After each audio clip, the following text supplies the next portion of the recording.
கலைஞர் நம்ம தலைவர்.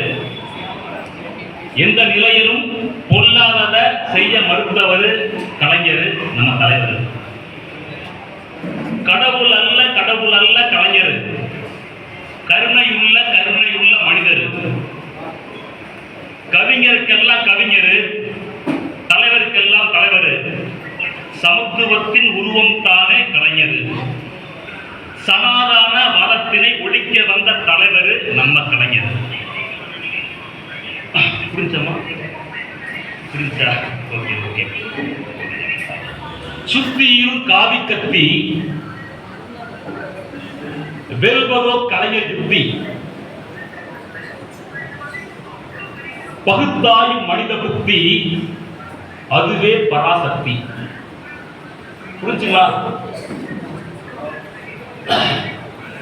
சின்ன பையன் படிச்சுட்டு இருக்கீங்க, ஒரு 23 22 வயசு வந்துங்களா? இப்ப நிறைய நிறைய தப்பா போயிட்டு இருக்கீங்க. தப்புனா தப்பா சொல்ல, தமிழ்நாட்டில் இருக்கிற மிகப்பெரிய போகம் இருக்கு. அது சாராயம் கஞ்சா இதெல்லாம் தாண்டி ட்ரெண்டு. அவன் பண்றான், அவன் பண்ணணும். அவங்களாம் அதை பண்றாங்க, அவன் பண்ணணும். அப்படி போதை இருக்கு. இந்த ட்ரெண்டுன்ற போதைகளை என்ன பண்றதுன்னா சுயமா சிந்திக்க விடல. முதல்ல அவன் செய்யறானே அது சரியா தப்பா நம்ம யோசிக்கணும். நம்ம அதையும் யோசிக்கிறது. சரி, அதை நம்ம பண்றோமே, நம்ம பண்ணலாமா பண்ண வேண்டாமா அப்படி யோசிச்சு பண்ணணும். அதான் சொல்றது பெரிய சொல்றாரு. நான் சொல்றேன்னா, நீ யோசி, சரியோ தப்போமா நீ யோசிச்சு பண்ணுறல்ல. அப்ப நம்ம யோசிக்கவே இல்லை. அப்போ நம்ம ஒரு மந்தைகள் மாதிரி போயிடும். ஒரு ட்ரெண்டிங் அவங்க போறாங்க, அவங்க துண்டை போடுறாங்க, அந்த கொடியை ஏற்றுக்கிறாங்க. யார் சொல்லணும் புரியும். இப்படி ஒருத்தர் 10 பேர் பண்றதுனால அதை யூடியூப்ல போகிறோம், எல்லாத்தையும் சேனல்ல போகிறோம், எல்லாம் குவிஞ்சிடும். அப்படி யோசிக்காம குவிஞ்சதுனால இன்னைக்கு நடந்த மிகப்பெரிய விஷயம் என்னன்னா 41 பேரின் மரணம். அப்ப படிக்கிறது பெரிய விஷயம் இல்லை. நீங்க எல்லாம் நல்லா படிக்கிறீங்க. இன்னைக்கு எல்லாம் படிக்க சொல்ல அவசியம் இல்லை. நீங்க எல்லாம் உங்களே திறமசாலிங்க, செம்மையா படிக்கிறீங்க, பிரச்சனை இல்லை. ஆனா நீங்க எங்க மிஸ் பண்றீங்கன்னா உங்க நிதானத்தை மிஸ் பண்றீங்க. நீங்க தான் தலைவன். உங்களை ஆடுறதுக்கு உங்களை விட தகுதியான ஒரு ஆள் வரணும். ஒண்ணு இல்ல, ஒரு 7ஆம் படிக்கிற பையன் உங்களுக்கு இதை படிங்க இப்படி படிங்க கேட்க மாட்டீங்க. ஏன்னா நீ அவங்களோட தகுதியா இருக்கீங்க இல்லையா? நீ சொல்லி தருவீங்க.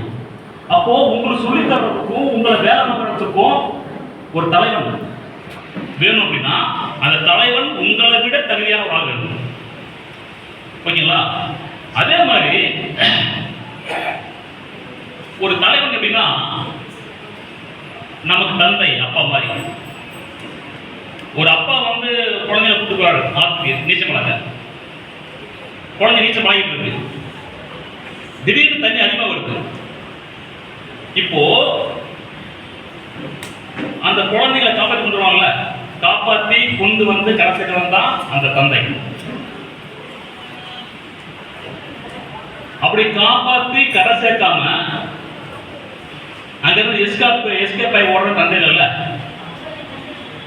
ஆக தன்னை நம்பி வந்தவர்களை தன் உயிரை கொடுத்தாவது காப்பாற்றுபவனே தலைவன். தன்னை நம்பி வந்தவர்கள் பிணமாகிவிட்டார்கள் என்ற செய்தி கேட்டு ஓடுபவன் தலைவன் அல்ல. இது எதுக்கு சொல்றேன்னா, நீங்க எல்லாமே ரசிகரா இருக்கலாம், ரசிங்க. நானும் சினிமா தான் இருக்கேன். எல்லாம் ரசிகரா பாருங்க. ஆனால் உங்க தலைவனை நீங்க தேர்ந்தெடுக்க வேண்டும். உங்களை விட தகுதியாகவும் உங்களோட படிச்சவனாகவும் உங்களுக்கெல்லாம் அறிவுரை சொல்ற அப்படி ஒரு தலைவனை உங்களுக்கே சொல்லணும். நம்ம ஆளுன்னா ஒரு தகுதி வேணும். இப்ப நம்ம ஏன் யோசிக்கிறோம், ஹிந்திக்காரன் நம்ம ஆளக்கூடாது ஏன் யோசிக்கிறோம்? நான் தமிழா ஆளுக்கும் அப்படி யோசிக்கல. அப்ப நம்ம ஆளுநர் யாரா இருந்தாலும் நம்மளை விட தகுதியான ஆளுக்கும். அதனால நீங்க எல்லாம் நல்லா படிக்கிறீங்க, தயவு செய்து நீங்க முன்மாதிரியா இருங்க. இப்போ உங்களை நினைச்சு பயம் இருக்கு. ஐயோ கொஞ்சம் உங்களை பொறுப்புன்னு சொல்லல, அப்படி ஒரு சூழலுக்கு நகர்த்தப்பட்டீங்க.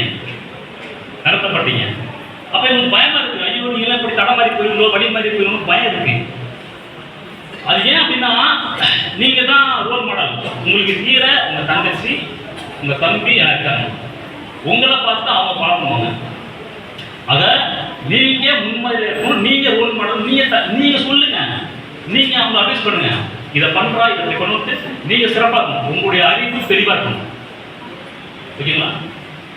இது பாருங்க, சுத்தியிலும் காதி